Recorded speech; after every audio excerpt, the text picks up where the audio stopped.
আজকের ভিডিওটি আসলে আমাদের সকলের জন্য অনেক আনন্দের একটি বিষয়। এখানে দেখেন একটা জিনিস দেখায়, সরকারের শেষ সময়ে অনুমোদন পেল দুটি ডিজিটাল ব্যাংক।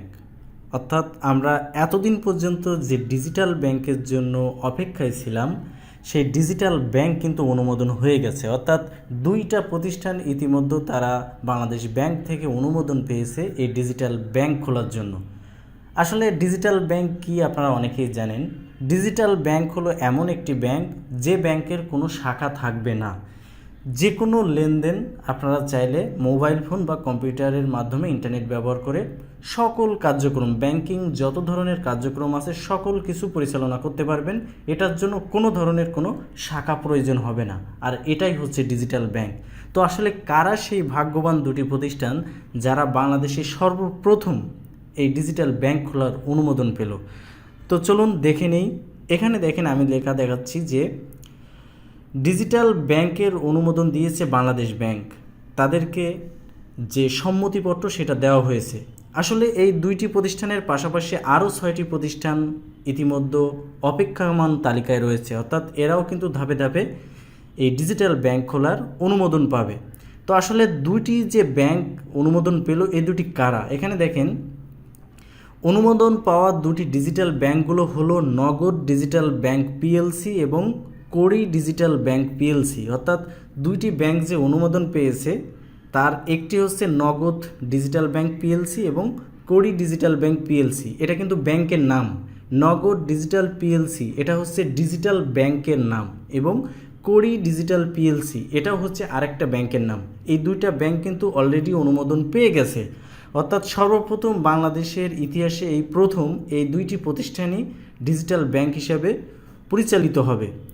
এছাড়াও যে বাকি 6টি ব্যাংক আছে অপেক্ষামান তালিকায়, তারা আসলে কারা এটা একটু দেখায় আপনাদেরকে।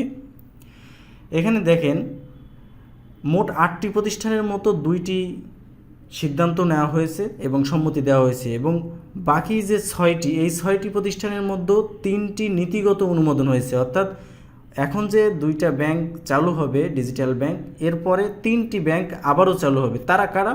দেখেন তারা হচ্ছে, এখানে লেখা আছে দেখেন, এর মধ্যে আছে ব্র্যাক ব্যাংকের এমএফএস প্রতিষ্ঠান, বিকাশের বিকাশ ডিজিটাল ব্যাংক। অর্থাৎ সর্বপ্রথম যে ব্যাংক খোলা হবে তার পরবর্তীতে 3 নম্বর ধাপে কিন্তু এই প্রতিষ্ঠানগুলো ডিজিটাল ব্যাংক খুলতে পারবে। বিকাশ ডিজিটাল ব্যাংক, তার পরবর্তীতে আছে ব্যাংক এশিয়ার ডিজিটাল ব্যাংক পিএলসি এবং ডিজি10 ব্যাংক। এখন ব্যাপার হলো এই ডিজি10 ব্যাংক কিন্তু মোট 10টা ব্যাংকের সমন্বয়ে একটি ডিজিটাল ব্যাংক হবে। সেই 10টা ব্যাংক কি? City bank, eastern bank, mercantile bank, Midland bank, mutual trust bank, NCC bank, prime bank, Pubali bank, trust bank এবং ডাচ বাংলা ব্যাংক। এই 10টি ব্যাংক মিলে যে ডিজিটাল ব্যাংকিং সেবা চালু করবে সেটার নাম হচ্ছে ডিজি10 ডিজিটাল ব্যাংক পিএলসি। এছাড়াও আরও 3টা প্রতিষ্ঠান কিন্তু পরবর্তীতে অনুমোদন হবে, এখন তারা অপেক্ষামান তালিকায় রয়েছে। সেগুলো কারা? দেখেন smart bank PLC, Japan Bangladesh digital bank PLC এবং north east digital bank PLC. তো এই যে ব্যাংকগুলো, আমরা এতদিন পর্যন্ত অপেক্ষায় ছিলাম যে আসলে কবে হবে আমাদের সেই কাঙ্ক্ষিত ডিজিটাল ব্যাংক।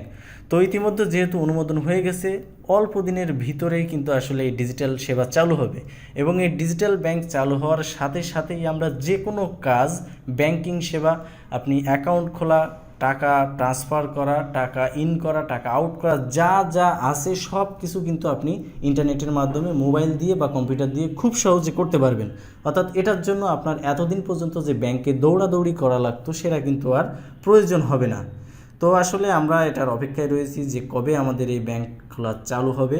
তো অলরেডি অনুমোদন হয়ে গেছে, অল্প দিনের ভিতরেই আশা করি এই ব্যাংকের কার্যক্রম শুরু হবে।